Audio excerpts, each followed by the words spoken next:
Vamos fazer só uma oração simples para nós começarmos a aula, amém? Amado Deus, soberano e eterno Pai, queremos apresentar essa aula ao Senhor. Que o Senhor possa nos autorizar a aprendermos da Tua Palavra, a crescermos em conhecimento e em graça diante do Senhor. Que seja para a Tua glória, que o Senhor nos dê a oportunidade de conseguirmos praticar aquilo que estamos aprendendo segundo a Sua boa vontade.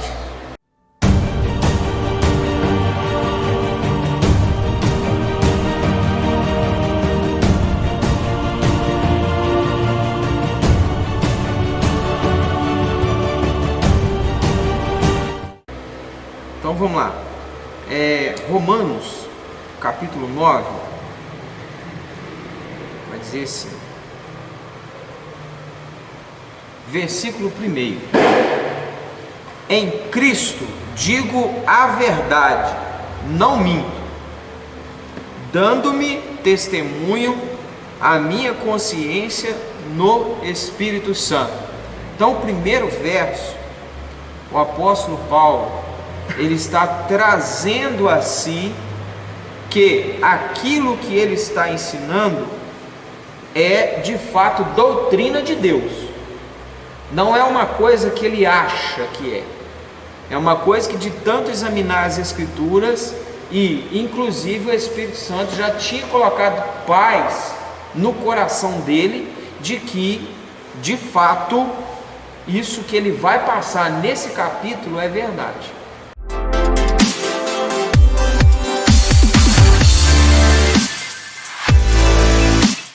Tá bom? Então veja bem, versículo 2: que tenho grande tristeza e contínua dor no meu coração. Olha só, o apóstolo Paulo vai falar que ele tem uma grande dor e uma tristeza no coração dele. Por que ele vai falar isso? Olha, eu vou falar para vocês que esse de fato é algo, isso de fato é algo que a gente deva refletir.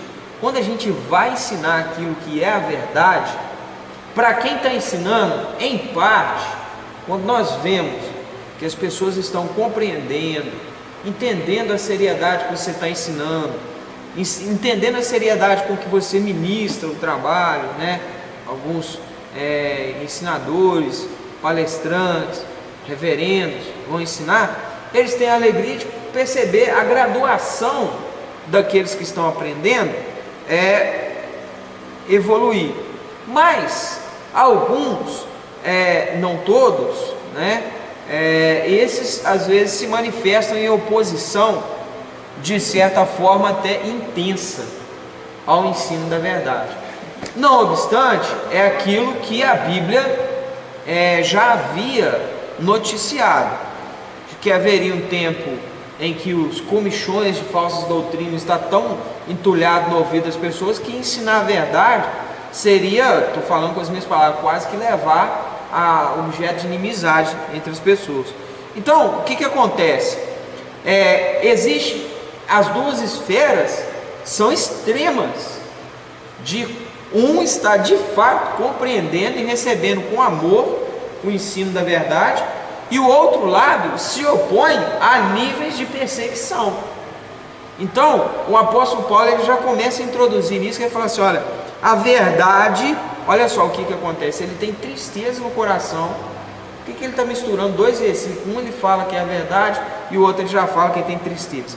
Olha o versículo 3 de Romanos capítulo 9 que estamos estudando: porque eu mesmo poderia desejar ser anátema de Cristo, por amor de meus irmãos, que são meus parentes segundo a carne, que são israelitas, dos quais é a adoção de filhos, e a glória, e alianças, e a lei, e o culto, e as promessas, dos quais são os pais, e dos quais Cristo segundo a carne, o qual é sobre todos Deus bendito eternamente.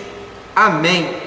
Então ele está falando que ele poderia desejar ser anátema por Cristo, por amor dos irmãos dele, né? Ele está querendo dizer o seguinte: por causa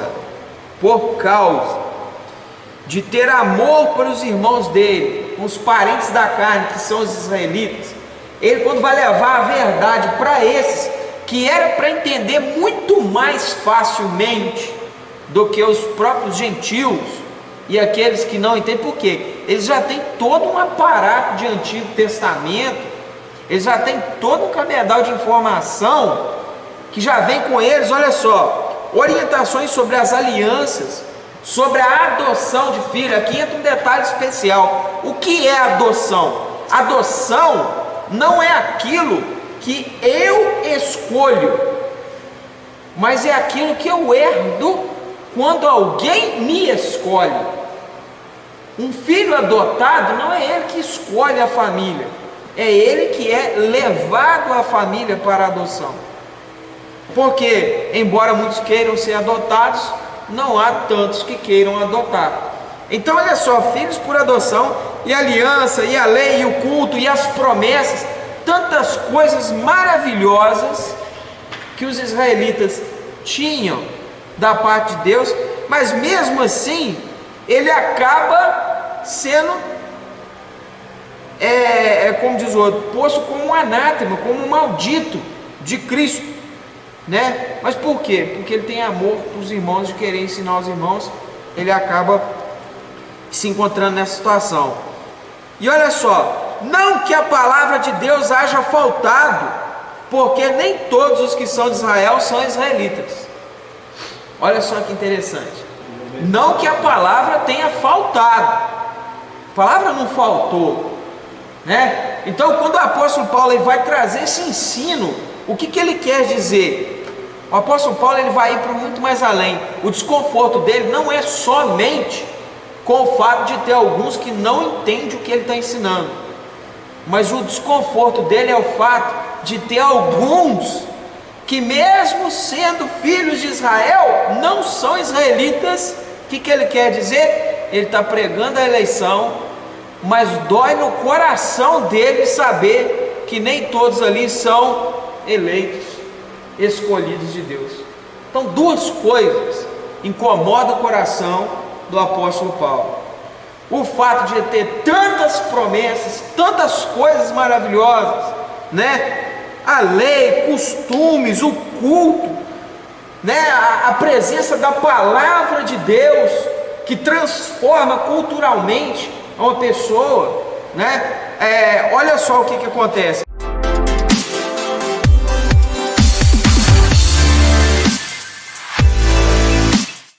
Ele vai deixar claro lá na frente que entristece o coração dele saber que é uma palavra difícil de ensinar, mas o ensino não é só difícil, é uma dura realidade também, né? É uma boa verdade nós percebermos, e é bem verdade entender que é triste saber que existe o inferno e que ele não vai ficar vazio. Isso, embora saibamos que está tudo dentro da permissão divina, de toda uma objetividade de Deus para com tudo isso, embora sejam coisas de difícil análise, de difícil entendimento, observa bem, é triste saber que vai ter ser humano no inferno. Isso é para nossa tristeza, isso é para nossa angústia, mas de fato é uma realidade dura, né? Então, olha, avançando, nem por serem descendência de Abraão são todos filhos. Olha só, agora ele já começa a abrir o que ele está querendo falar. Mas em Isaque será chamada a tua descendência. Então veja bem, nem por serem descendência de Abraão são todos filhos, né? Então aqueles que estão em Isaque são descendência, filho de Israel, mas do outro não.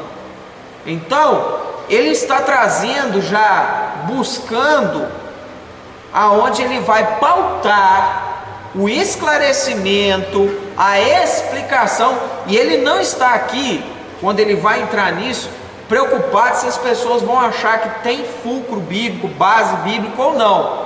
Ele vai trazer o levante do assunto para ele embasar o argumento dele, mas para ele já restou pacificado de que existe de fato aqueles que são escolhidos de Deus, que são eleitos de Deus, que estão em filiação por adoção, né? Na promessa que Deus fez a Abraão, promessa essa que, embora tenha sido feita a Abraão, ela já vem bem desde antes da fundação do mundo, conforme nós já sabemos, muito esclarecido, né? Lá na carta do mesmo autor, em Efésios capítulo 1, verso 4 e 5, quando ele fala que a eleição, ela procedeu, ela originou antes da fundação do mundo, pela livre escolha e vontade de Deus. Então veja bem, ele continua, né? Nem por serem descendência de Abraão são todos filhos, mas em Isaac será chamada a tua descendência. Então preste bem atenção, não significa também que todos os filhos de Isaac, descendência de Isaac, são eleitos, escolhidos, predestinados à salvação, não, mas da linhagem de Isaac que vai ser chamado, que vão ser chamados os que são eleitos. Então preste bem atenção, Abraão gerou Isaac, esse é o filho da promessa, o filho da linhagem da eleição explícita nas escrituras. Mas o apóstolo Paulo fala que não é todos não, é aqueles que estão na linhagem, mas eles serão chamados da linhagem ainda. Então haveria aqueles que são descendentes de Isaac, mas não são eleitos. Isso, olha só como que ele vai aumentando a gravidade da explicação. Verso 8, isto é, não são os filhos da carne que são filhos de Deus, mas os que são filhos da promessas, não contados como descendência. O que ele está querendo dizer? Olha, pode haver aquele que é filho na carne de Isaac, que é filho na carne de Abraão, mas nem todos os que são filhos de Abraão e filhos de Isaac são os filhos de Deus. Paulo, com muito brilhantismo, ele vai levar a procedência do texto a explicar o seguinte: o judeu, por ser judeu, ele já acha que é salvo. E aí Paulo vai falar que ele precisa de Cristo. Ele vai chegar lá. Ele está levantando a carta aos romanos, mas aos irmãos em Cristo de Roma. Então ele vai falar que não só os gentios, mas até mesmo os que são israelitas, eles vão precisar de Cristo. Ele está falando que os que são chamados, eles vão ser chamados da descendência de Isaac. Entendeu? Lá na frente em Cristo é que, como disse Jesus na hora da festa do casamento, ele chamou os convidados. Como os convidados não vieram todos, aí ele manda chamar os que estão de fora. Entendeu? Aí ali é onde a eleição ela amplia para... Porque lá em Gálatas ele separa os dois, né? Sim, separa, mas ali ele está falando da aceitação e da rejeição. Ele vai falar da aceitação e da rejeição. O assunto lá ele cita os dois para falar de escolher um, o outro não. Entendeu? Mas o outro já está sendo posto como não no assunto. Entendeu? Ele fala de Esaú e Jacó, né? Um sim, o outro não. Entendeu?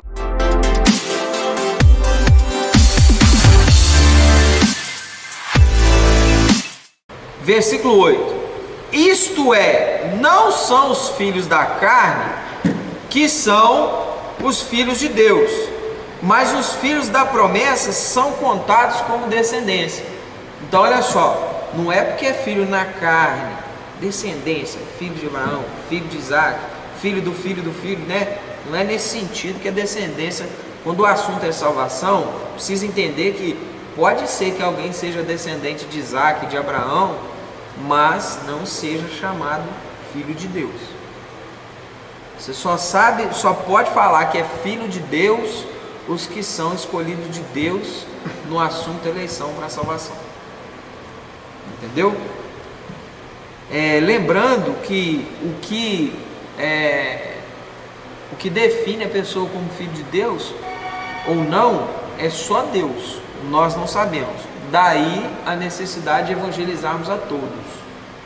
O evangelismo é para todos, a salvação não vai ser para todos. Haverá aqueles que vão para o inferno. Lamentavelmente, gravíssima realidade, mas é o que temos de Bíblia, tá? Então, seguindo, porque a palavra da promessa é esta: por esse tempo virei, e Sara terá um filho. Ó, chamava Isaac. um filho, exatamente. E não somente esta, mas a Rebeca, quando concebeu de Isaac, nosso pai. Porque, não tendo eles ainda nascido, nem tendo feito bem ou mal, para que o propósito de Deus, segundo a eleição, ficasse firme, não por causa das obras, mas por aquele que se chama. Então preste bem atenção. Foi feita uma promessa de que haveria um filho. A promessa foi feita quando? Antes do filho nascer. Tá ok? Isso leva à mesma lógica da eleição. A eleição, ela foi feita antes do ser humano vir a nascer, antes de vir ao mundo, tá? Então a eleição, ela vem antes da fundação do mundo, antes da criação dos filhos de Deus. E isso acontece para quê? Por que isso acontece? Para que ficasse firme, não por causa das obras, mas por meio daquele que chama. Então o que acontece? Se alguém dissesse assim, assim que teve o filho, veio uma promessa de que esse filho seria uma bênção, aí alguém podia pensar assim, isso aí a pessoa viu que tinha um filho, então falou que ele ia ser uma bênção. Então, agora, e quando promete, um ser humano tem como definir isso? Não tem. Antes do filho nascer, não tem como ele falar que vai ser mãe ou pai, não tem como. Não tem como. E Deus ainda implanta a gravidade de mostrar por um tempo a madre fechada a dificuldade para ter filho, justamente não é para dificultar a promessa, é justamente para dar realidade à promessa. Para as pessoas que estão antes, então assim, isso é promessa de Deus, isso é promessa de Deus, ok? Aí quando o filho vem, o que acontece? Isso não foi coisa da cabeça de profeta, isso não foi coisa da cabeça de Abraão, não é verdade? Isso realmente foi Deus que falou. Aí quando o filho nasce, tem toda uma esperança de que há algo especial na geração daquela pessoa, né? Então tem algo espiritual por trás disso que haveria no futuro. Tudo isso para ser como símbolo, tipificação, uma explicação a respeito da eleição, da predestinação, da salvação, que haveria de ser explicado mais à frente. Fato é que sobre salvação eu entendo a dificuldade de alguns irmãos que são os israelitas, os eleitos, porque eles não tinham o Novo Testamento para esclarecer com tanta perícia aquilo que nós temos hoje. Nós hoje temos a Bíblia completa, então há coisas do Antigo Testamento que nós precisamos lançar no Novo Testamento para nós compreendermos com profundidade, com mais clareza. E eles não tinham acesso aos livros do Novo Testamento porque não havia sido divinamente inspirado ainda, ok? Então temos que tomar esse cuidado. Então ele continua: foi-lhe dito a ela, o maior servirá ao menor. Houve essa profecia. Que diremos, pois? A injustiça da parte de Deus? De maneira nenhuma. Aqui vem o versículo chave, esse verso 14, é um dos mais discutidos entre arminianos e calvinistas, inclusive dos pelagianos, que são os verdadeiros irmãos dos arminianos, né? Há quem diga que é arminiano, mas, igual essa semana em Rodeiro, o pastor me questionou, ele falou que é arminiano, porém, ao dizer que é arminiano, ele diz que concorda com alguns irmãos de que ele contribui na salvação dele. Então ele não está sendo arminiano, ele está sendo pelagiano, mais herege ainda nas circunstâncias.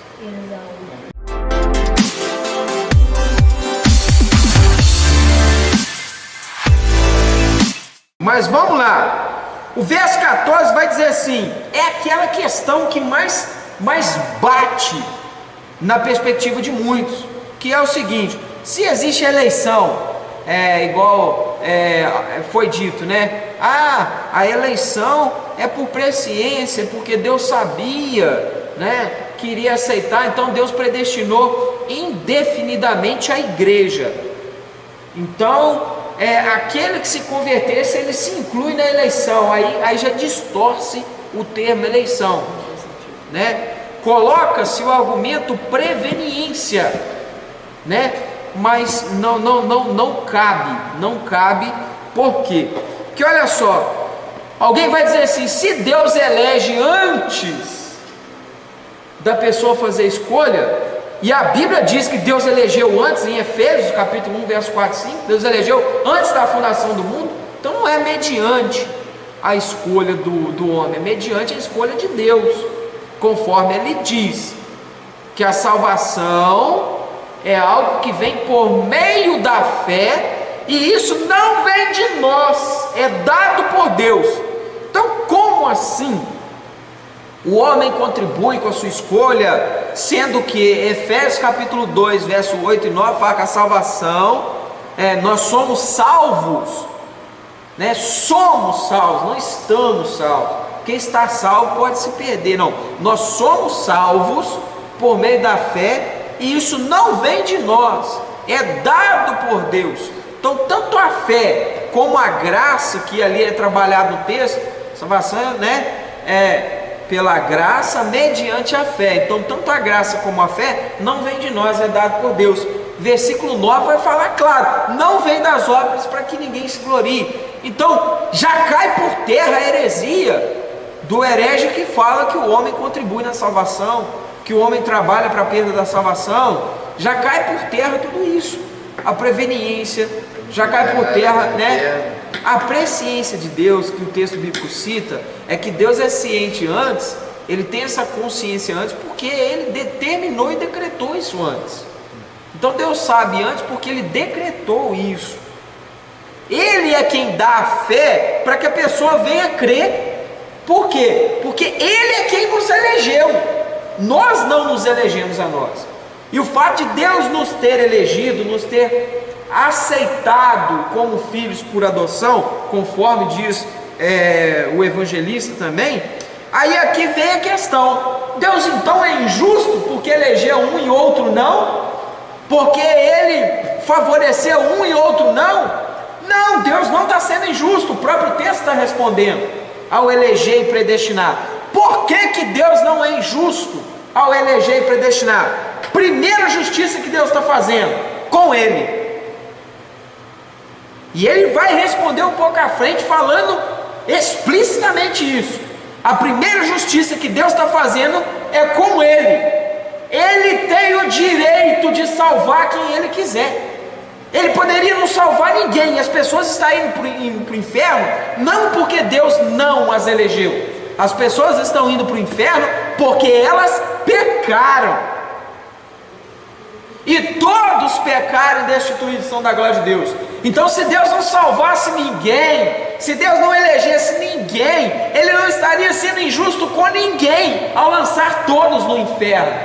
Agora, porque ele é soberano e pode fazer o que ele quiser, com quem ele quiser, alguns dentre todos os condenados ele quis preservar, porque ele amou estas pessoas em especial. Existe a graça comum, que é, mesmo Deus criando as pessoas, sabendo, permitindo que elas vão para o inferno, criando elas sabendo que elas iriam para o inferno, ele deu a graça comum das pessoas terem ainda poder, né, viver apenas esta vida. Mas é um presente de Deus viver esta vida. Isso se chama graça comum. Deus deu a vida para os réprobos, para que eles vivessem esta vida. Eles não vão viver a eternidade a seguir, mas eles receberam a dádiva da vida. E Deus tem o direito de dar a vida a quem ele quiser dar, criar o que ele quiser criar. Então, quando o texto em versículo 14 aqui de Romanos, capítulo 9, vai dizer assim: que diremos, pois? Há injustiça da parte de Deus? O apóstolo Paulo fala de maneira nenhuma. Então o primeiro fórum da justiça divina, eu já respondi, Deus está sendo justo com Ele mesmo, justo com o direito que Ele tem de criar quem Ele quiser criar, e com o direito que Ele tem de não salvar quem Ele não quer salvar, ou de salvar quem Ele quiser salvar. Então todos os que estão indo para o inferno, não estão indo para o inferno porque Deus não as elegeu. Essas pessoas estão indo para o inferno porque Deus está fazendo justiça em lançá-las no inferno por causa dos seus pecados. Agora, e as que foram eleitas? Como Deus fez justiça?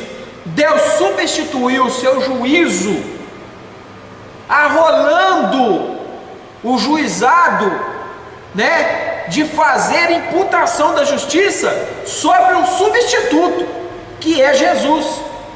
Então Deus, Ele assevera a sua ira, ao invés de lançar no fogo do inferno o eleito, Ele dá para Jesus a alma destas pessoas que Ele amou, e no lugar destas pessoas, Jesus vai à justiça divina ser sacrificado na cruz do Calvário. Então a justiça não ficou desequilibrada. Deus não foi injusto, porque o crime dos pecados perante Deus que os eleitos cometeram foi justificado, asseverando todo o juízo sobre Cristo na cruz do Calvário. Agora Jesus, por direito, Ele tem direito a estas almas. Por isso que Ele fala, as ovelhas que o Pai me der, de maneira nenhuma lançarei fora. Ninguém vem a mim se o Pai não der que venha. Por isso, o que Jesus está querendo explicar? Duas coisas que Jesus está explicando. Primeira coisa, que não sou eu que escolho a Cristo, eu não ajudo a me salvar. É Deus quem me deu ir a Cristo. E a segunda coisa é que é por direito que a minha alma agora ela é escrava de Cristo. Porque Cristo, ao morrer no meu lugar, Ele tem por direito posse da minha alma. E é nisso que vai aflorar a bela doutrina de que não mais eu, mas Cristo vive em mim. Então, dando sequência, a segunda justiça que Deus está fazendo ao eleger, Ele está fazendo justiça. Em primeiro lugar, com a sua soberania, que Ele tem direito de amar quem Ele quiser amar, livrar do fogo do inferno quem Ele quiser livrar, perdoar quem Ele quiser perdoar, ter misericórdia quem Ele quiser ter misericórdia, porque isso é ser justo com a soberania dEle. Mas Ele também não está sendo injusto com a pessoa. Por quê?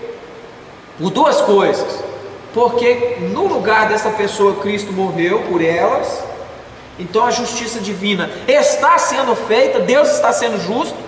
E segundo lugar, uma coisa interessante deve ser observar, mesmo sendo eleito de Deus e perdoado de todos os meus pecados, porque a Bíblia diz, que o perdão do pecado está no sacrifício de Cristo. Então, o sangue de Cristo nos perdoa de todo o pecado. É nisto que o arminiano se embola, o pelagiano não entende, porque o assunto de salvação é uma esfera atemporal, não entra no mérito de analisar estar salvo só no agora, de olhar a minha salvação no agora. Pecados que nós aqui ainda vamos cometer, esses pecados já foram ajuizados em Cristo lá na cruz do Calvário. Quando Jesus morreu, Ele morreu por toda a minha vida. Então, pecados que eu vou cometer não me faz perder salvação. Pecados que você vai cometer, Heber, pecados que você vai cometer, Giovanni, Vanderlei, você também, pecados que nós vamos cometer, já foram justificados na cruz de Cristo, com Cristo lá. Então, um outro detalhe, pois é, mas aí agora, como que fica? Jesus não morreu no meu lugar, mas e o que eu fiz? Agora eu devo minha vida a Deus. Eu já não era livre porque era escravo do pecado, não tenho livre-arbítrio. Agora eu não vou ser de novo, porque eu sou escravo de Cristo,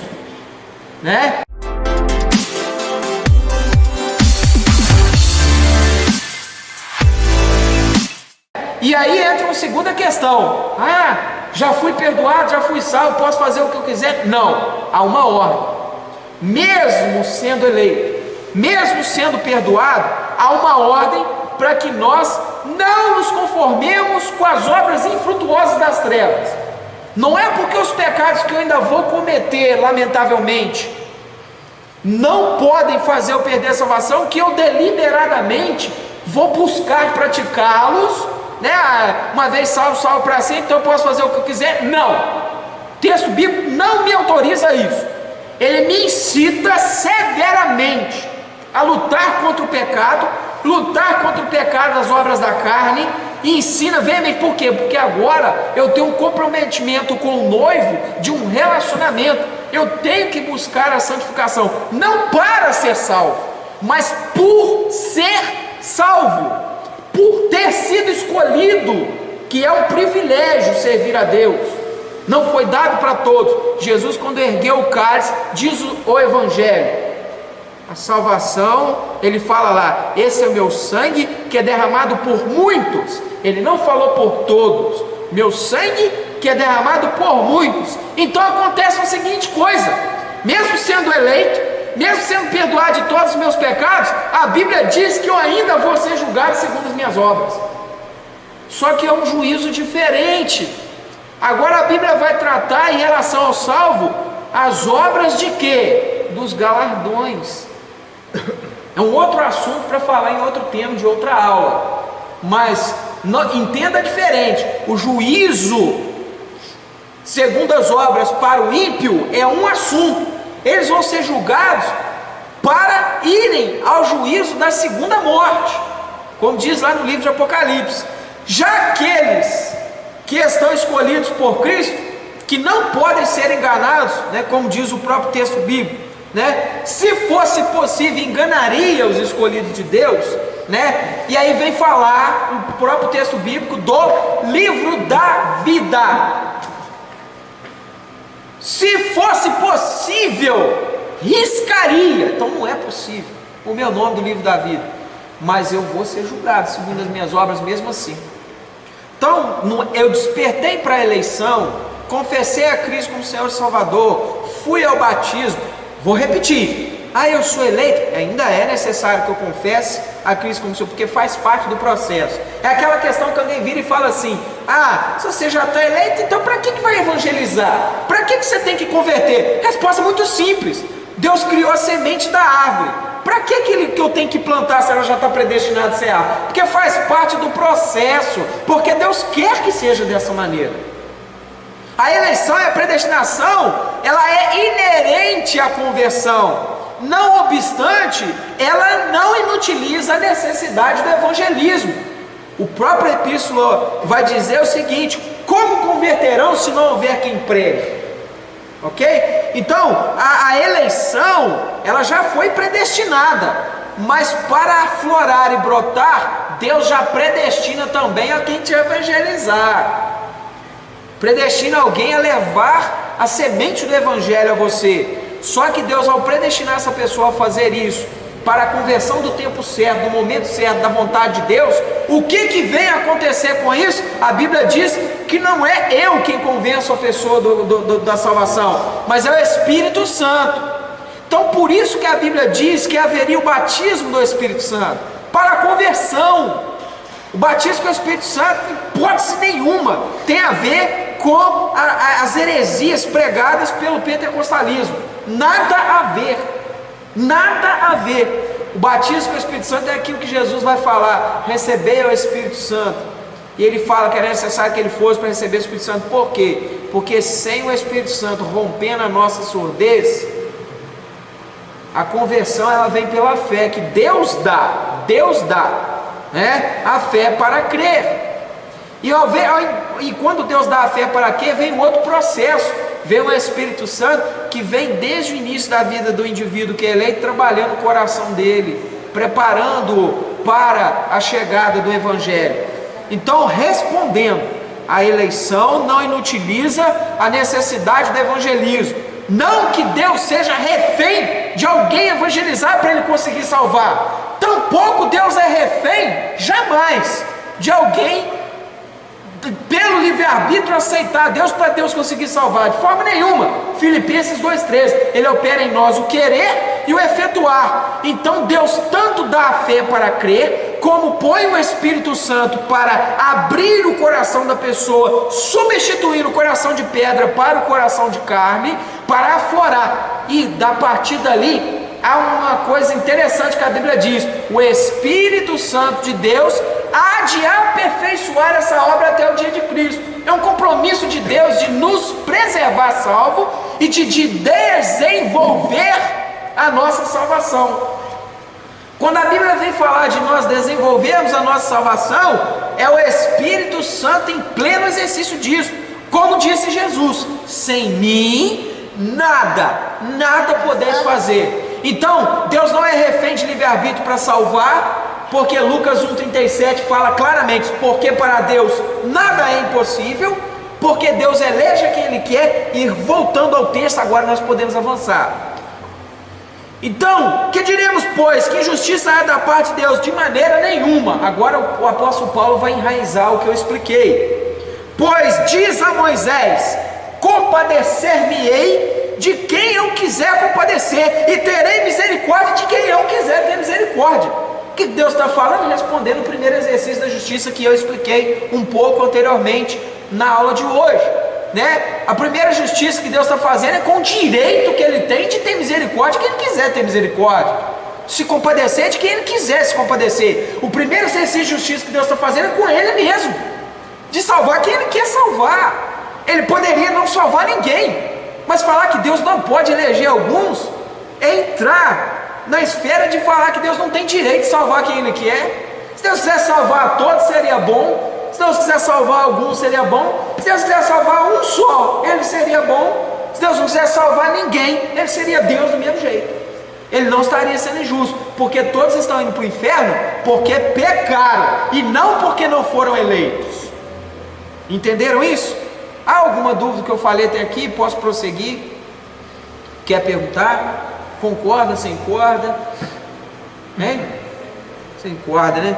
Então olha só, os irmãos que estão assistindo o vídeo aí pela internet, quiser comentar, fazer alguma pergunta, a gente responde depois também aí pelo canal do YouTube, a aula que está sendo aberta gratuitamente aí pelo programa da Uniter.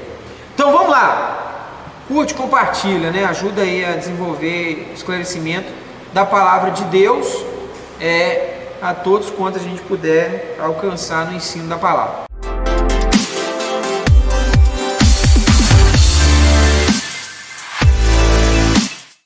Então, dando continuidade, versículo 16, estamos estudando capítulo 9 de Romanos.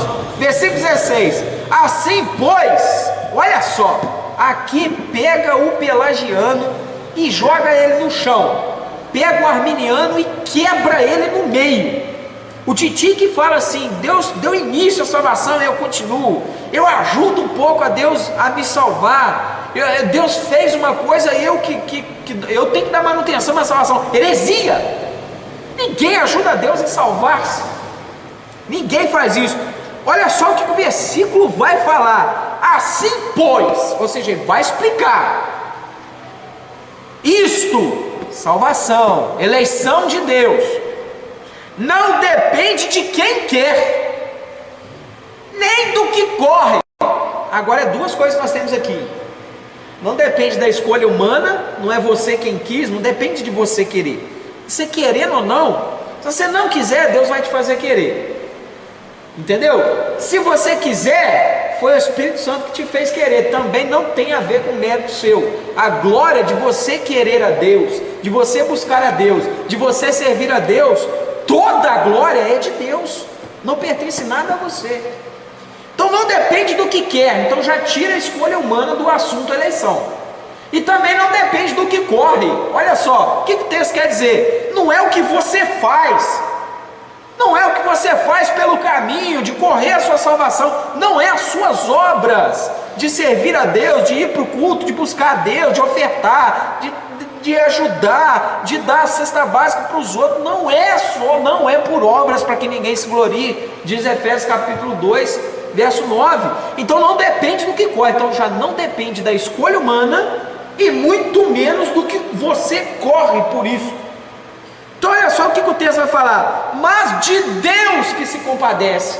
Isso aqui é uma lei bíblica, máxima doutrina, explicando que a salvação é um pleno exercício do monergismo. Tem coisa mais claro que o dia não tem, né? A salvação é algo que não depende do que quer, não depende da escolha humana e não depende do que corre, do que percorre, do que busca.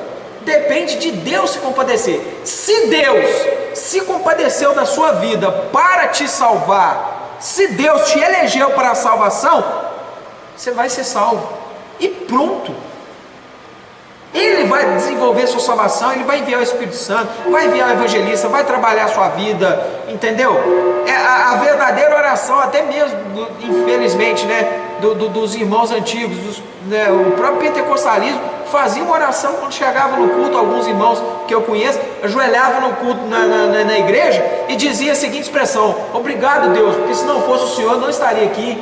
Obrigado, Deus, porque se fosse seguir a minha vontade, a minha escolha, eu não estaria aqui. Obrigado, Deus, pelo que o Senhor tem feito em minha vida. Quantos viciados, pessoas que diziam assim: antigamente eu tinha um ódio de igreja, nem sonhava em falar que eu ia ser cristão, eu não gostava de ouvir cristão evangelizar e falar, hoje eu estou aqui. Ou seja, não é a vontade do homem, é a vontade de Deus, tá? Então, olha só, e ele vai avançar, versículo 17, capítulo 9 de Romanos: porque diz a Escritura a Faraó: para isto eu mesmo te levantei, para em ti mostrar o meu poder, e que em meu nome seja anunciado em toda a terra. Olha só, Deus pegou o Faraó para perseguir e escravizar Israel, levantou ele como Faraó só para ele mostrar que ele pega um povo escravo e leva salvo para onde ele quer.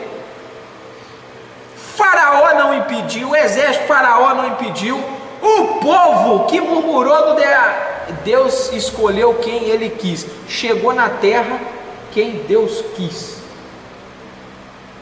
Não foi o que corre pelo deserto, não foi andar na direção da terra prometida, não foi por escolha. Deus deixou chegar lá quem ele quis.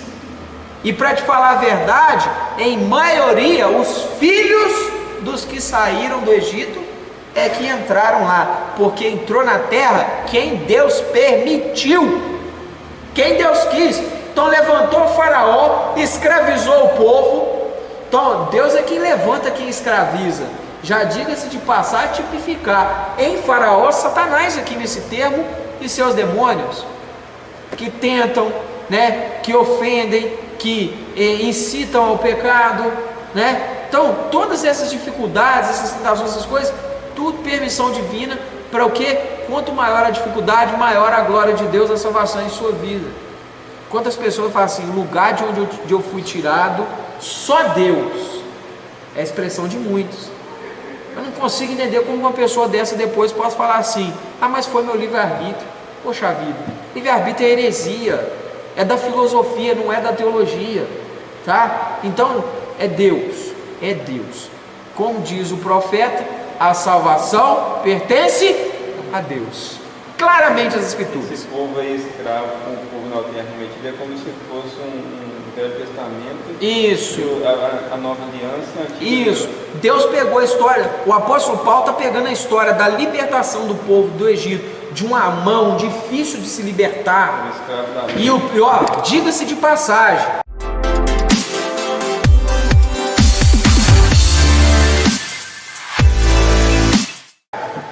Deus confessa para Moisés que ele ia mandar Moisés, mas Deus confessa para Moisés que ele mesmo, Deus, endureceu o coração de Faraó, para Faraó não liberar o povo. Por quê? Deus queria mostrar a glória dele para Moisés e o seu povo. Então, o apóstolo Paulo brilhantemente está comparando sair do Egito para Canaã com sair desse mundo, dessa condenação para a vida eterna. Ele está fazendo esse controle aqui na condução do texto, tá? Então vamos seguir. Verso 18: logo pois, compadece-se de quem quer e endureça quem quer. Aqui começa a pesar o texto. Por quê? Porque Deus dá a fé para crer para quem Ele quer que se converta. Ele compadeceu dessa pessoa, mas Ele também endurece a pessoa que Ele não quer que vá para o céu. Que isso, Flávio? Que absurdo você falar que Deus endurece o coração de uma pessoa que Ele não quer que vá para o céu. De onde você tirou isso? Temos base bíblica para isso. Provérbios 16, 4, muito claramente, Deus criou todas as coisas para cumprir os seus próprios desígnios, sua própria vontade, inclusive o ímpio para o dia da calamidade, o dia do mal. Deus criou isso, né? Não obstante, Marcos capítulo 4, verso 11 e 12, Jesus, nas palavras dele, falou assim: a vós é dado entender os mistérios do reino de Deus, aos que estão de fora não, eu prego por parábola, para que eles ouvindo ouçam e não entendam, para que vendo vejam e não compreendem, né? E para que não sejam perdoados os seus pecados. Jesus pregou por parábolas, para quem Ele quer que converta, entenda, e para quem que Ele não quer que entenda, não se converta e não seja perdoado os seus pecados. Deus salvou quem Ele quis. O negócio é tão sério que até aqueles que não são eleitos, que vão visitar a igreja, a Bíblia diz que o ímpio não permanecerá na congregação dos justos, para que se cumpra a vontade de Deus. É pesado isso, gente, mas é o que temos de Bíblia. Por isso que eu falo, se você não entender a questão que não existe livre-arbítrio, não entender eleição, predestinação, dificilmente você vai passar por um terreno como esse aqui, compreendendo as Escrituras. É uma ciência muito difícil, causava tristeza em Paulo tentar, porque não é todos os que são de Israel que vão entender, que vão, né, experimentar disso. Agora olha que interessante, aí Deus vem se explicar de novo, esclarecer, perdão, não se explicar. Diz-me-as então, por que ele se queixa ainda? Porquanto quem tem resistido à sua vontade, né? Ou seja, alguém pode questionar, né? Olha só, por que tem resistido à sua vontade? Olha, nós estamos questionando isso. Por que tem gente resistindo à vontade? Né? Ou seja, você está argumentando ainda que é a resistência à vontade, que é isso? Então olha só o que o texto vai dizer, verso 20: mas, ó homem, quem és tu para replicar a Deus? Porventura alguma coisa formada dirá a quem a formou, por que me fizeste assim? Você sabe o que Deus está falando? Eu não dei direito ao vaso de questionar o olheiro. Deus não deu direito nem ao que não é eleito de questionar por que me fizesse assim, como também não deu direito ao eleito de questionar nada. Deus, gente, é inquestionável. Nós examinamos, apreciamos, perscrutamos, questionamos para estudo, mas questionar a Deus, não tem quem questione a Deus e seja com razão. Quando Jó começou a questionar a Deus, Deus trouxe para ele uma listinha de 70 e tantas perguntas, 71, salvo o melhor juízo, e perguntou tudo para Jó, a pergunta que nem Jó ia ter como responder aqui, e não respondeu mesmo não. Do tipo assim, você não tem direito de questionar, você não entende nada, por que você vai questionar? Então Deus está explicando aqui. Pode alguém questionar por que me fizeste assim, né? Olha só, pode olheiro, olha só, por que homem tu me replicas? Deus é soberano, Ele faz o que Ele quiser, já explicou para cima. Olha só, verso 21, ou não tem o oleiro poder para fazer vaso, para a mesma massa fazer vaso para honra e outro para desonra? Olha como que o texto é pesado.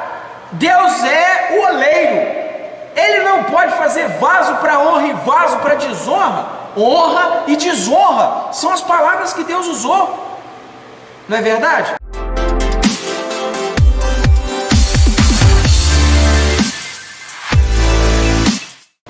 Versículo 21 de Romanos capítulo 9 está falando: não tem poder o olheiro sobre o barro para da mesma massa fazer um vaso para honra e outro para desonra? Deus está usando palavras, intensas palavras, fazer vaso para honra e vaso para desonra.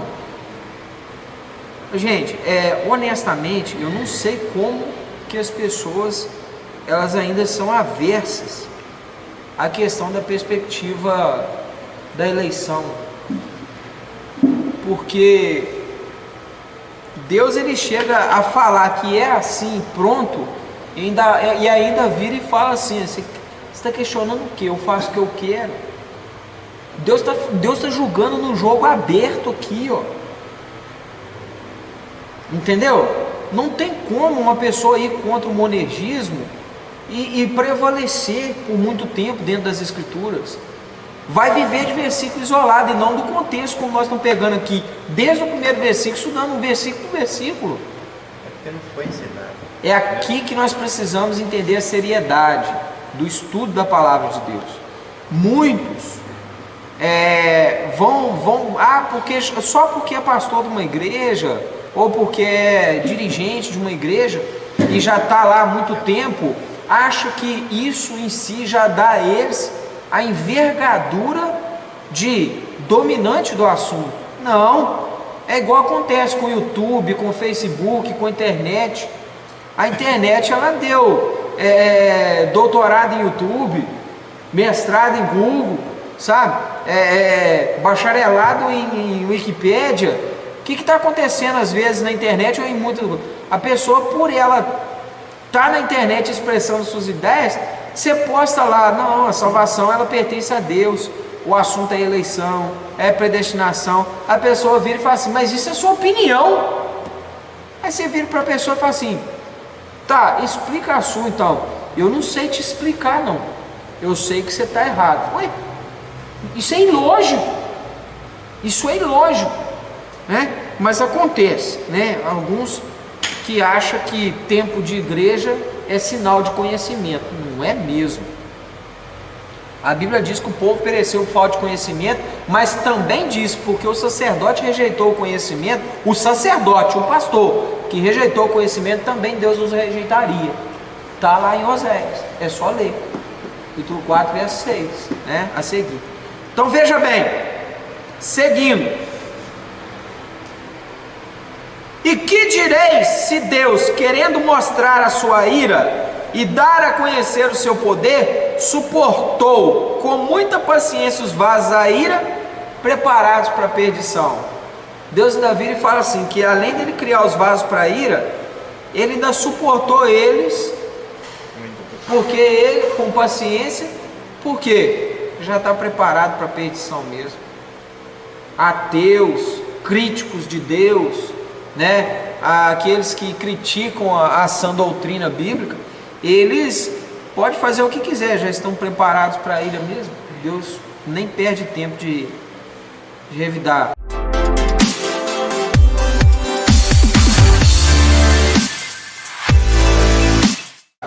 Mas olha só, verso 23: para que também desse a conhecer as riquezas da sua glória nos vasos de misericórdia, que para a glória já dantes os preparou. Mais uma vez, ele está mostrando que Deus preparou essas pessoas para a glória no futuro. É Deus quem prepara as pessoas para a salvação. O texto é claro. Então, Deus, olha só o que o apóstolo Paulo está falando. Os que são vasos para a ira, Deus com paciência suportou eles, porque eles, né, já estavam o quê? Preparados para a perdição. Deus criou eles já preparando eles para a perdição. Assim como Deus, para mostrar a sua glória, também preparou aqueles que iriam para a salvação, né? Preparou eles como vasos de misericórdia. É bem simples, gente. O que é vaso? É pegar um barro e ir amassando, moldando, fazer ele, preparando aquele vaso para ser um vaso de misericórdia, aonde a misericórdia de Deus ia encher o vaso para que ele viesse a ser salvo. E o da ira, preparando ele para que ele viesse a ser quebrado e lançado no fogo do inferno. Palavras pesadas, mas é o que temos. Verso 23 de Romanos capítulo 9.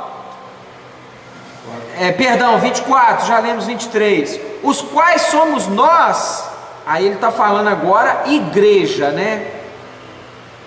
A quem também chamou, não só dentre os judeus, mas também dentre os gentios, como também diz Oséias.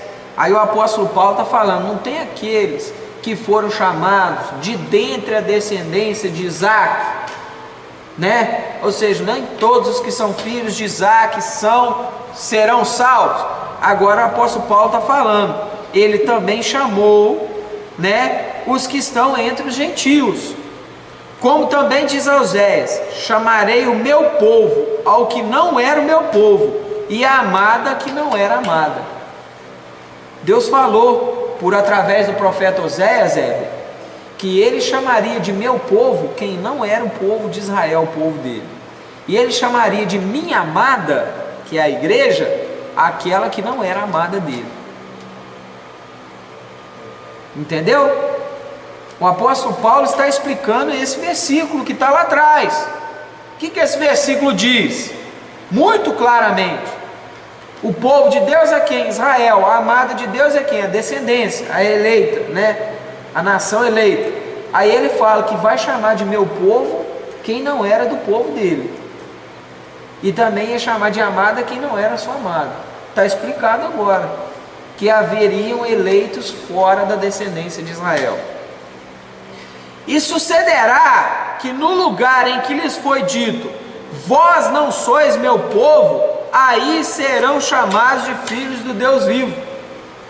Ou seja, tantas vezes Deus disse para os não eleitos fora da descendência de Israel que eles não eram o povo de Deus, agora vai ser o contrário. Nesse período que estamos vivendo, seria o quê? Que ele ia ser chamado filho de Deus, aqueles que não eram o povo dele. Versículo 27, também Isaías clama acerca de Israel, ainda que o número dos filhos de Israel seja como a areia do mar, o remanescente é que será salvo. Olha só, Isaías disse que não é todos os que são filhos de Israel que vão ser salvos. Isaías disse que é o remanescente, ou seja, é um povo que sobra de um povo, é que é os que serão salvos. E normalmente o termo remanescente, ele está ligado a uma quantidade menor, é o que sobra. A palavra remanescente é a palavra que sobra, tá? Verso 28, porque ele completará a obra e abreviá-la em justiça, porque o Senhor fará breve a obra sobre a terra. Você sabe o que Deus está querendo dizer? É o seguinte: a partir do momento em que está sendo descendência, as pessoas por fé estão esperando o Messias que viria, mas a hora que aquele Messias veio, aí o tempo já vai ser menor. A vinda de Cristo, ela já está atribuída a uma distância menor entre Cristo e o último eleito, de Cristo a Adão, porque Deus ia abreviar esse tempo. Entenderam o que eu disse? Tá? Então ele está falando que quando começar a aparecer, eu estou falando com as minhas palavras, a partir do momento que começar a aparecer eleito fora de Israel, esse período é o período que já está sendo abreviado. Entendeu? Ele não vai entregar essa eleição aos séculos por séculos, a seguir vários tempos, não. Ele abreviaria esse tempo, ou seja, os que estão após Cristo seriam em maior número, ok, para a salvação, do que os que estão anteriormente, né? Estou explicando de uma forma assim, categórica. Nós não temos uma coisa, como é que eu posso explicar assim, pelo termo abreviação, tá? É que eu estou usando a questão de maior número, menor número, é nesse aspecto. Então olha só, e como antes disse Isaías, se o Senhor dos Exércitos nos não deixará descendência, teríamos nos tornado Sodoma e Gomorra, e teríamos sido feito como Gomorra. Então o que Deus está falando? Que Deus fez uma descendência, né, para que não se tornasse como Sodoma e Gomorra, que foi destruído o povo todo. Que diremos, pois? Que os gentios que não buscavam a justiça alcançaram a justiça? Sim, mas a justiça que é pela fé. Olha só que interessante. Os israelitas estavam buscando justiça por guardar a lei, né? Mas os gentios, eles nunca guardaram a lei. Então eles estão sendo salvos por quê? Pela fé. Estão sendo justificados pela fé no que Cristo fez por eles, né? De que eles iriam ser salvos. Então Israel também viveu pela fé, como os gentios estão vivendo pela fé. Mas Israel, que buscava a lei e a justiça, não chegou à lei e a justiça? Por quê? Porque não foi pela fé, mas como pelas obras da lei, pois tropeçaram na pedra de tropeço. O que o texto está querendo dizer? Que ao achar que a salvação é pela lei, eles tropeçaram na pedra de tropeço que é Jesus. Então a salvação das pessoas que estão antes de Cristo, aqui tem uma explicação bacana para vocês entenderem. Se a salvação é só por meio de Jesus Cristo, como é que gente que morreu antes de Jesus Cristo foi salvo? É porque o assunto de salvação é só por meio de Cristo, mas é por meio da fé. Em que sentido? As pessoas esperavam pela fé que viria um Messias, um Redentor definitivo. E quando Jesus veio, a justiça que foi imputada sobre ele, foi imputada no exercício da fé, tanto dos que estão antes de Cristo, que buscaram a Deus por meio da fé, como nos que estão depois, que buscam segundo o que Jesus ordenou que buscasse, que é o Evangelho, o batismo, a ceia, enfim, dessa forma. Então, tanto os que estão antes de Cristo, como os que estão depois, são salvos por meio da fé, a fé que foi dada por Deus. Quem está antes de Jesus, Deus deu a fé na esperança de que eles estariam no seio de Abraão, né, no descanso de Deus. E nós, o apóstolo Paulo explica muito claramente que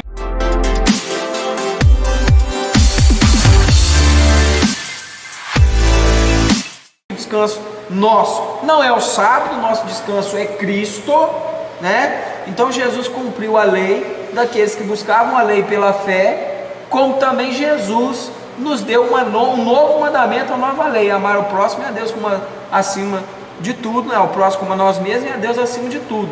Ao amar o próximo, eu estou guardando os 5 mandamentos inerentes ao homem, e ao amar a Deus acima de todas as coisas, estou guardando os 5 mandamentos inerentes a Deus acima de tudo. Então, o argumento do adventista, por exemplo, que você pode adulterar, e você fala não, adventista, pois é, você não guarda o não adulterar, você guarda, mas o não guardar o sábado, você não quer guardar por quê? Faz parte do mesmo mandamento. Aí você vira para ele e fala assim: deixa eu te explicar uma coisa, ao amar ao próximo como a mim mesmo, eu não adulterarei, eu já estou guardando o mandamento. E ao amar a Deus acima de todas as coisas, eu busco a Deus em todo o tempo, não somente no sábado, e o meu descanso é Cristo, né? Então eu estou guardando a lei de Cristo, né? Qual a lei que Ele nos deu? Eu vos dou um novo mandamento. Aí Ele nos deu 2 mandamentos que sintetizam os outros 10. Então eu não estou deixando de guardar os 10 mandamentos quando eu guardo os 2 mandamentos que Jesus mandou guardar. Inclusive os mandamentos que são inerentes a uma lei legalista, Jesus já cumpriu nele, na cruz do Calvário. Então eu não devo voltar aos rudimentos da lei, conforme o apóstolo Paulo explica muito bem lá na Epístola aos Gálatas. Não é objeto da matéria aqui, mas estamos encerrando. Verso 32: porque não foi pela fé, mas como que pelas obras da lei, pois tropeçaram na pedra de tropeço. Verso 33, para concluir o capítulo 9 de Romanos: como está escrito: eis que eu ponho em Sião uma pedra de tropeço e uma rocha de escândalo, e todo aquele que crer nela não será confundido. Está vendo? Veja bem, aquele que crer, vai crer como? Para crer, o que tem que ter, gente? Fé. E a fé é dada por quem? Por Deus. Então só vai conseguir crer quem Deus der fé para crer. Quem vai receber fé para quê? Aqueles que foram eleitos antes da fundação do mundo. Bom, então nós encerramos a aula de hoje. Um exame versículo por versículo da Epístola aos Romanos, capítulo 9, contextualizando, né? Então fica aí para apreciação dos irmãos. Peço a todos que assistiram essa aula, comentem, tirem suas dúvidas, perguntem, compartilhem o vídeo, curtam o vídeo para ajudar o desenvolvimento do nosso canal aí. Agradeço a todos.